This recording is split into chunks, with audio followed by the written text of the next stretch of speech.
last week I talked about seeing my sister talk about depression and battling with it. And I've really been reading more and praying more about it. And I know there's so many people, especially my young ones, that are dealing with not having joy.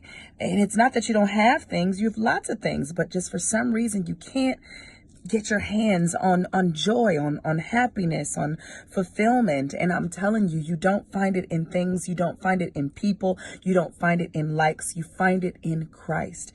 You find it in You find it in knowing what he has said about you. If you don't know what he said, if you've never read his word, if you've not really spent time in the presence of the Lord, it may be hard for you to figure it out, but not impossible. And so I challenge you to change some of your practices. If you normally wake up and go on social media, looks to see who liked what and who said what, don't do that first. Get up and go to the window and just look at the sun and just take a moment and appreciate you've got a whole nother day, that you are a human life that matters, that someone needs what you have. And maybe it's not a social media day. Maybe it's human touch. Maybe you go visit some loved ones. Go see your grandmama who's always going to love on you. Go visit some friends. Go feed somebody. Go read to some kids in a library. Do something different. Challenge yourself to pull yourself out of the rut. Don't stay in the rut. Get free. When I'm feeling low, when I feel discombobulated, when I'm working and busy and questioning purpose and all that kind of stuff, which happens to all of us, my resource is gospel music. Immediately I turn on worship music. Immediately I start praising God. Immediately I start thanking God for whatever the enemy is trying to distract me from. I do not invite my past into my present.